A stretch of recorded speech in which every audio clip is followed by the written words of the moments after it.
have everybody else like on hold or No, nobody's here. nobody's here? Okay. This is it, man. So This is how it works. you do this often? Yeah, text I me mean, out like you I do this a lot. I knew nothing. I'm no social media guy. So yeah. It started during COVID.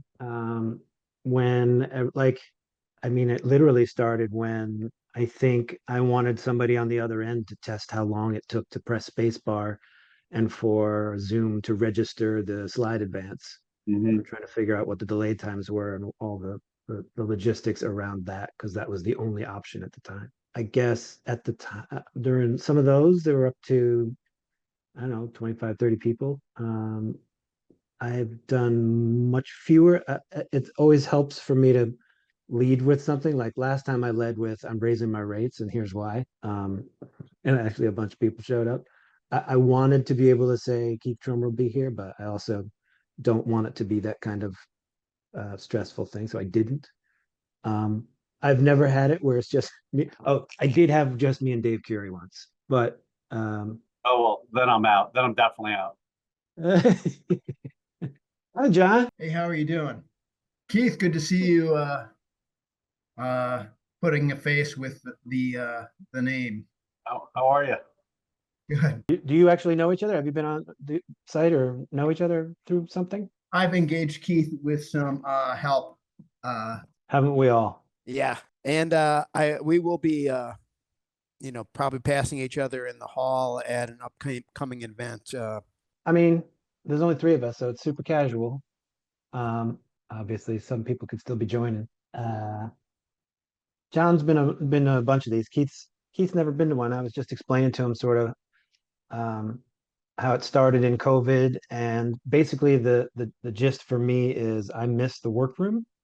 I miss the group of us getting together and looking over each other's shoulder and say, "Hey, how did you do that?" Yeah. I So remember those days. Um, and like last time that kind of happened. We were talking about using Companion, and Russell Smith was on the line. And I mean, there are a few people I think who know more about how to use Companion in line in our business. And he just shared a whole bunch of how he connects things and what he was connecting and the breakout boxes the physical breakout boxes he's using. And it was a great conversation. Christy Will was like, wait, go back, send me a link. So the potential's still here. So I usually try to open with anybody have anything going on they would need and or want to talk about. Anything, either a good thing or a bad thing. How's business? For me, it feels like kind of an increase in the feast or famine kind of mode where, like, first quarter, I don't think it could get busier. I don't think that I can fit anything else in there. It's like playing Tetris. Um, but then there are, like, those 3 months in the summer or that November, December period where not much happening. Yeah, 100%. It's I feel like the feast or famine has been on a steady incline, and for me it's reached peak, where it's unpredictable and all consuming or absolutely nothing. I was Um, wondering if we're going to see any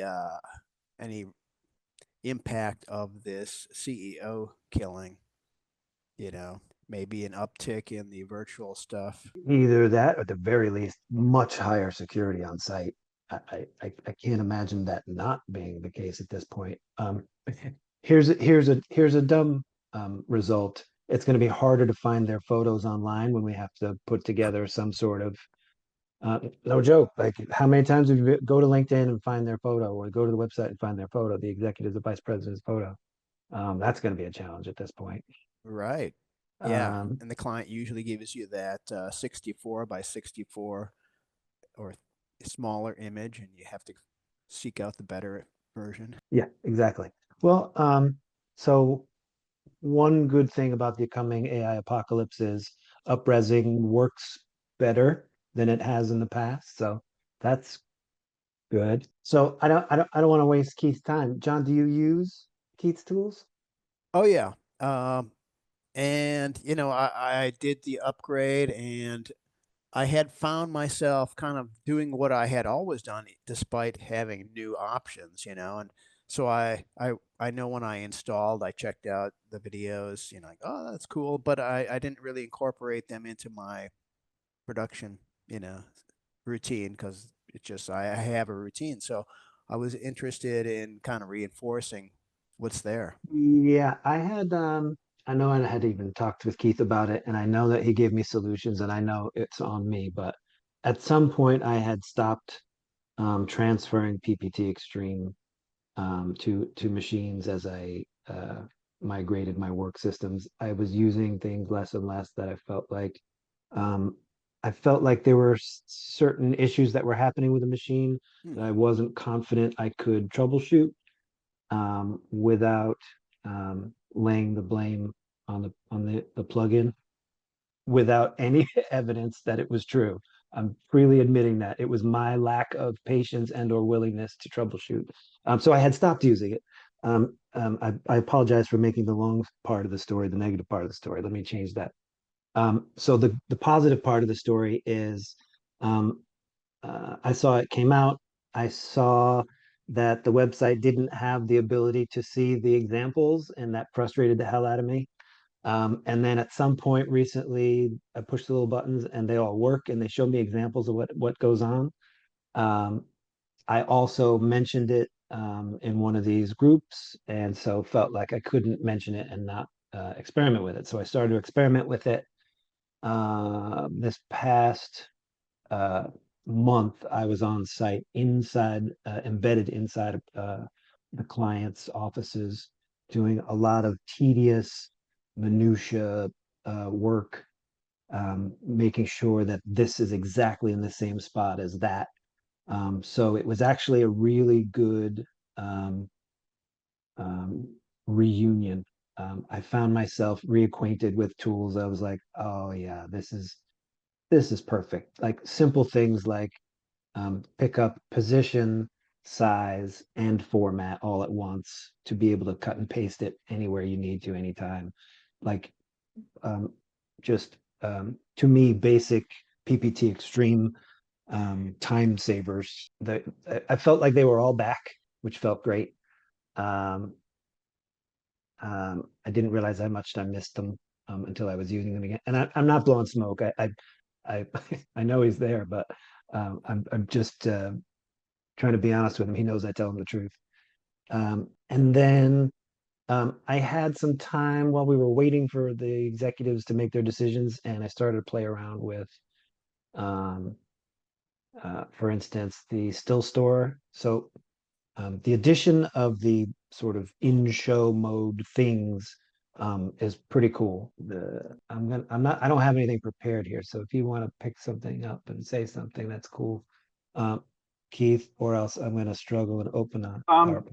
I mean, I'll just comment on, yeah, I mean, I think I guess I put it up for sale, earlier than I called the official release because, as you said, as you pointed out, the website wasn't really done and finished. And frankly, it's constantly a work in progress. If you go through all, there are still plenty of things that there's no example of yet on the website. They're coming. Yeah. I think educating people on the new stuff is, I'm trying to throw out there some social media stuff. I don't know if you guys have come across it or not. Well, you Um, should be getting an email blast in the last couple of weeks when you get.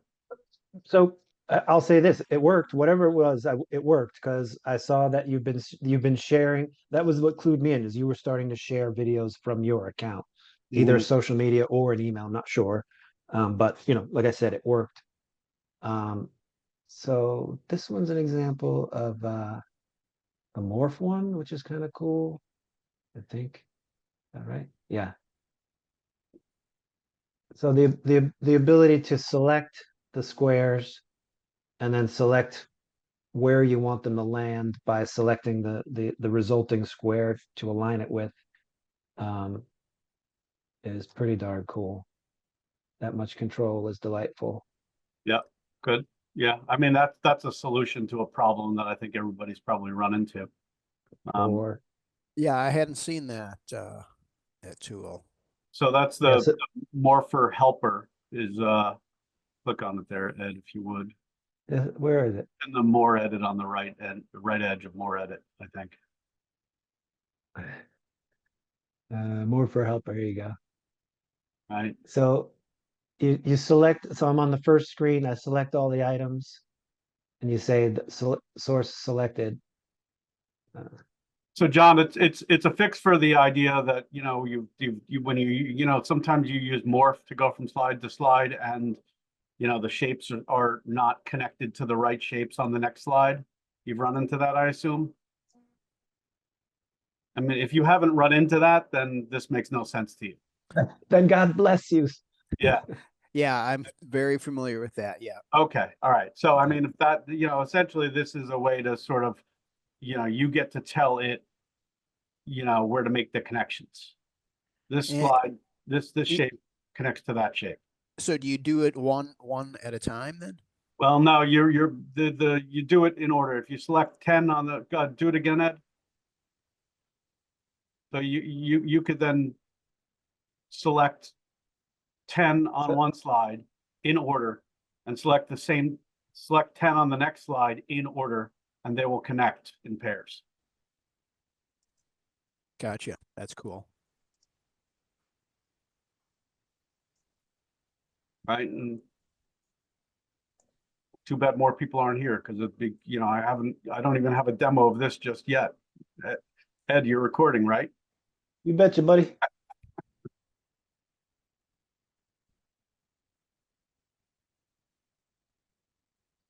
You don't have an example of this? Oh, you did. I don't think I made a video of this just yet. I mean, I'm not even sure I have the feature page up for this one. Maybe I do. I'm not Oh. sure. I gotta stop daydreaming. But I mean, did you see the? Okay, so obviously you use Ripplify there on the next page, right? Oh, I don't know what you're talking about. Don't surprise. Don't blow the surprise. Okay. Have you Hold played on. with that, John? No. All right, so that's go take it away, Ed. No. Actually, I would love for you to explain it because I don't understand what I'm looking at. It's all hunt and peck and guessing for me. I don't understand what I'm doing enough to control it.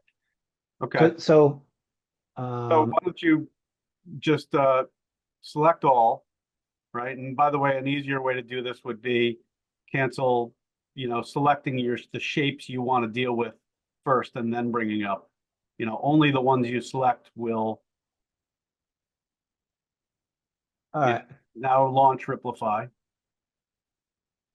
Now only those shapes are selected here, right? Useful. Go ahead. Okay. What we're going to do right now is just set selected durations to 1 to 2 seconds. Next one down. Set that to Select this 2. one.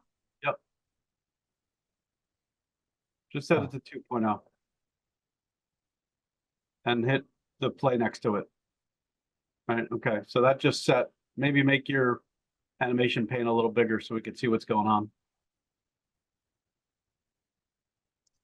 And I mean, maybe for the sake of doing this, we should use all the elements because, you know, selecting only a few is going to make it a little more confusing, right?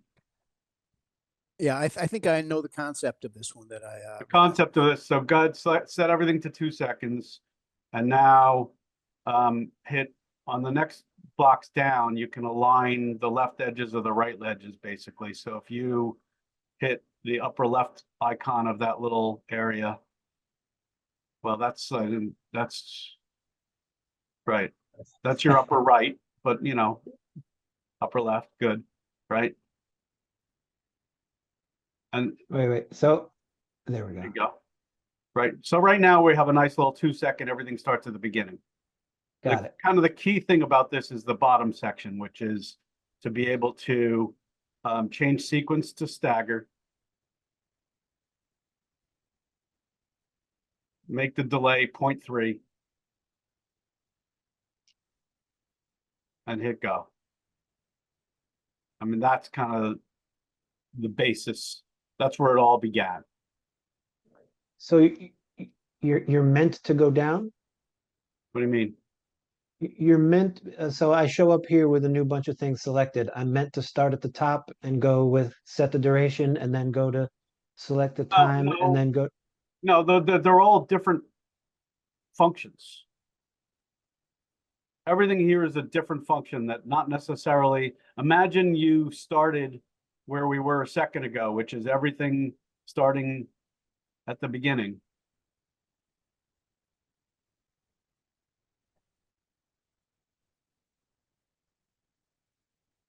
Maybe I should drive.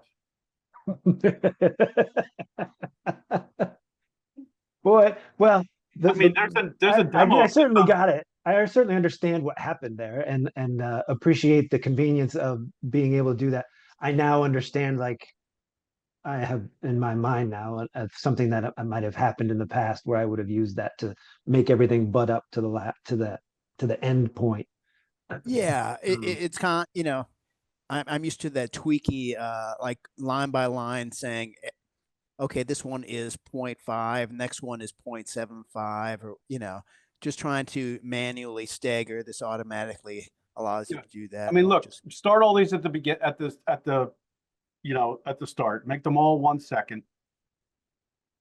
And I mean, you could, the things I'm saying right now, you could have done easily, not in this tool, right? Okay, but like this is the beginning of an animation, and how many times do you want to just sort of like stagger them and have them go bing, bing, bing, bing, bing, bing, bing, right? That's what the bottom is for. Tell me about groupings.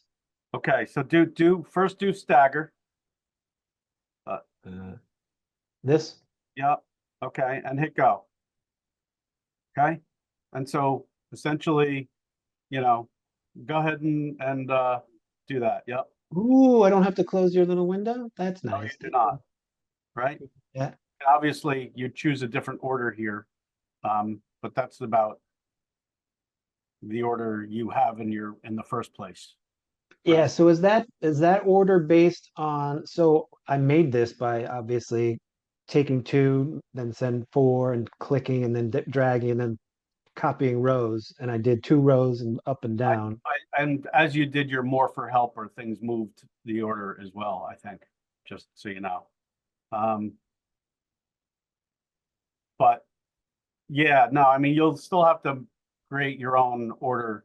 The order is based on what's in your animation pane currently. But how did that happen? How does that order come up?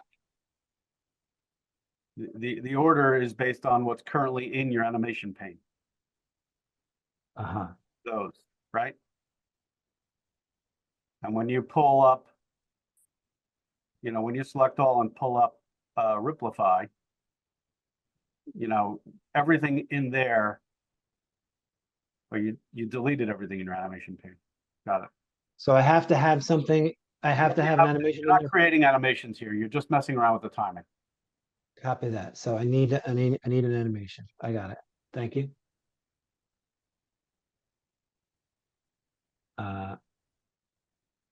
I'm sorry. So Right. You did sequence instead of stagger, thank you. and make all your durations a second right now. Set selected durations. I'm seeing my typo in there. 2 T's on the set. Never noticed that before. Okay. So just very simply, Ed, you have 5 bullets all animating up. This is just a way to make them go bing, bing, bing, bing, bing, right? Very easily, Right. without having to manually time that. Okay. Right, of course. Imagine those 5 bullets had a fade and a move attached to them. Right? 2 animation elements for each. A lot of times you'll do something where you have like 3 pieces to the animation that makes it fade up and move to there. Sure. You want me to add something? I mean, no, I said imagine. Because Go ahead. you've got 30 shapes on the page here that are not organized. I'm not going to be able to talk you through, just All right. imagine you have a fade and a move, and there's two elements, two animations for each thing. So change Okay. your grouping to 2 and hit go. And so basically it knows that you're not going to stagger every element, you're going to stagger every second element. Ooh, I get it. Make sense? And it's just based on 3 in a row? The first, like the first 3, the next 3, the next 3, it's just whatever Yep. the order is? That one. Yep. Yeah. Right? Yeah. The difference between stagger, when you choose stagger, you just delay, 0.3 per. If you change it to sequence, you're basically telling it where to end. Don't Right. go back to grouping 1. Grouping 1. And make your end time 5. Instead of saying, go 0.3 seconds each, no matter how long it takes me, this says, I want to start at 1, at 0, I want to end at 5. Aha. All right, Yep. and you did it with an ease in and that sine curve. You change your make it linear and it's directly linear. Make it ease out, and Yep. right, and That's pretty cool. Ooh, what's this? I don't understand any of those things. I never made it to calculus. I stopped after algebra.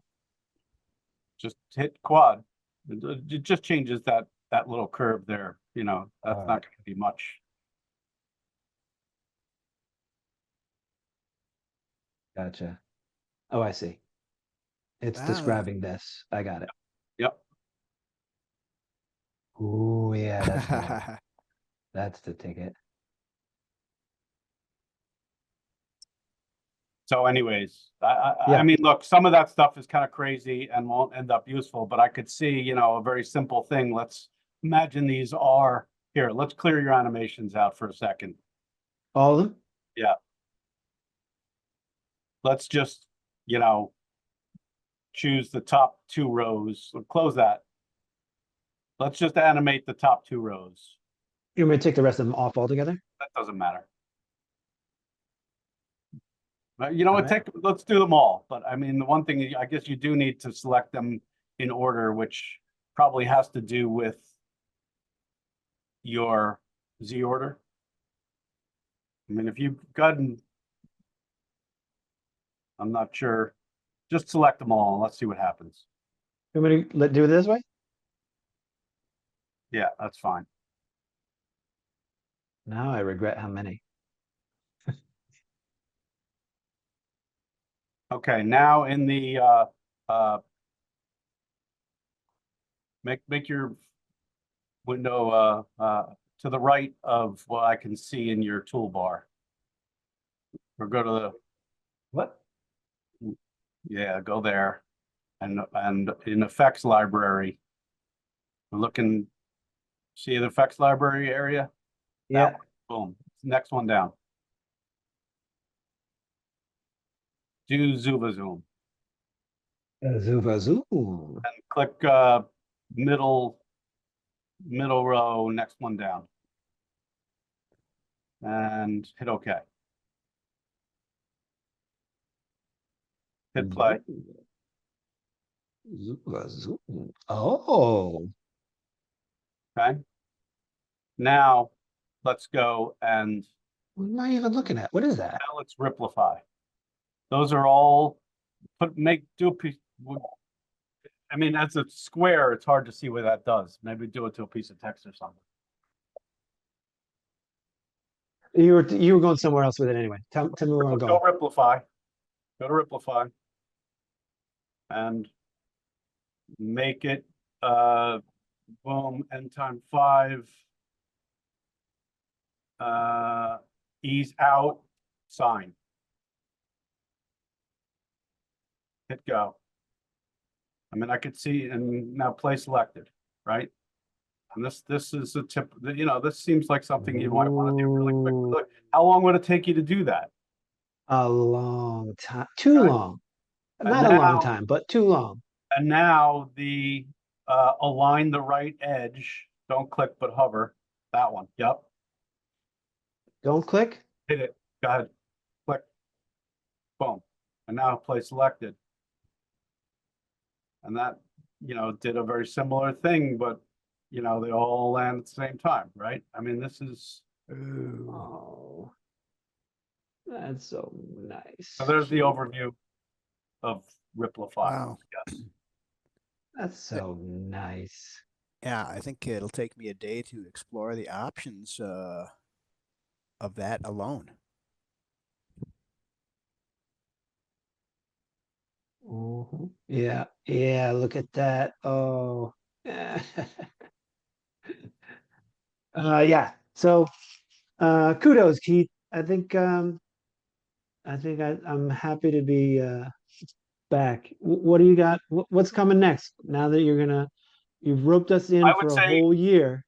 I would say what you guys need to, you know, look, there's only two of you and I gotta, you know, the challenge I have is communicating some of this stuff to everybody and getting people to even people that are upgrading aren't, you know, I don't think are really trying the new features or not finding them, right? Yep. So, I mean, I would point out to you, Ed, you didn't see that menu with the custom effects, right? That second one down on the right.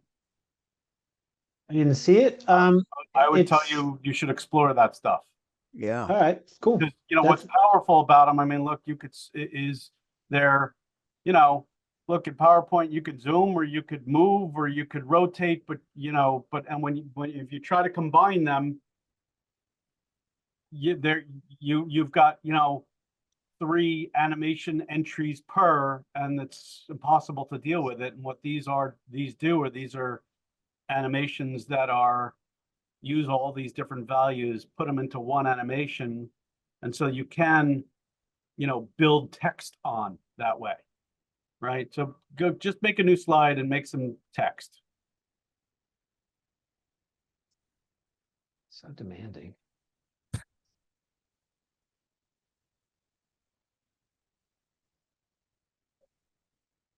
We need different shapes with text, or this okay? This is good. This is perfect. And even, you know, add a few more lines. It could be the same text. Yeah. Great. Done. Okay. Now from Yeah.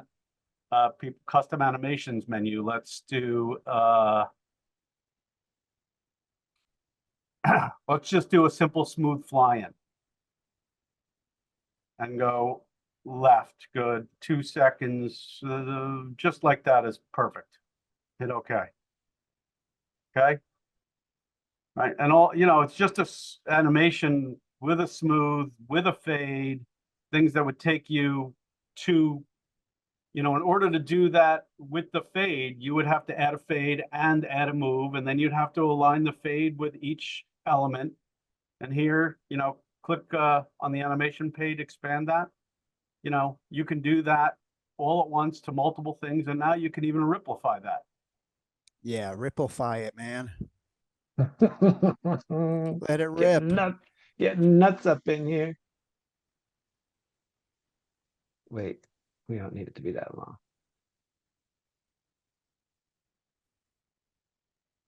Oh, I didn't push play.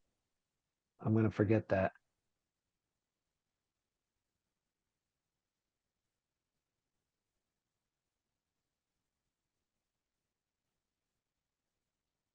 Sweet. Yeah, that's I nice. would just say play with those custom animations, things that you didn't have before, including like being able to fade from one, you know, fade things from like 100 to 50 and like dim something down without cutting to it. And then under color picker, and there's a demo of this on the website. There's this color scheme. Ooh, that was one of the ones I liked too. Yeah. I don't know if you got Just that. for how many times you're stuck with you're stuck with managing this in a way that's frustrating because you've got to take it out of the PowerPoint interface, put it on the screen, and get it to somebody so they can approve it inside of. It's just such a pain in the ass to get this to come up.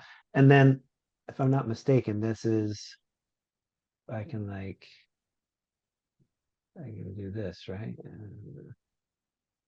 No, here, yeah. Best way to do this, the workflow here really is like, typically if you're doing this, you've got stuff on the screen you want to pick from, right? Like a PDF with swatches that a design, that's from an overall design. Or, I mean, the idea here is go to a design color scheme editor, color scheme, right? Design. Oh, you like literally you want me to go in here? Yeah. Yeah. Where the hell is that? Not that one. Which one is it? This one? Colors. Customize colors. I mean, Yeah. the whole idea is just have an easier way to do this. Totally. Okay. So, I mean, what you do here is pick up, one of these swatches and then use fill color picker from the color picker menu to pick from somewhere else. Say that again. Look, how do I get it on the screen? Where's my annotate thing? Yes, which is also, when you do that, it changes the color and it changes these values. And once you've got your values, what you want, you then go back to the color. Wait. Ooh. That's nice. So sorry. So I thought a minute ago that I had pushed a button to make the where we just were in the design palette in the colored thing to change that. What did I do wrong? So get your color palette the way you want it to look here. This is it. This is my favorite right here. And apply it from right where you are. Yep. And now you've changed, if your whole slide would, your whole show would be adjusted. So it's going to pick all the colors on this slide, not just the colored squares, but the numbers down below that fill anything. No, it's basically you make this, create the slide, using the tool, edit the colors of these rectangles, what you want them to be. Okay. And then apply it. So where was the automatic place to create this slide of rectangles? Ed? Yeah, hold on. Can I just take all this out? Yeah. Just delete the slide itself. Yeah, it's going to create a new one, right? Yeah. Yeah. Create color scheme slide. Gotcha. Okay.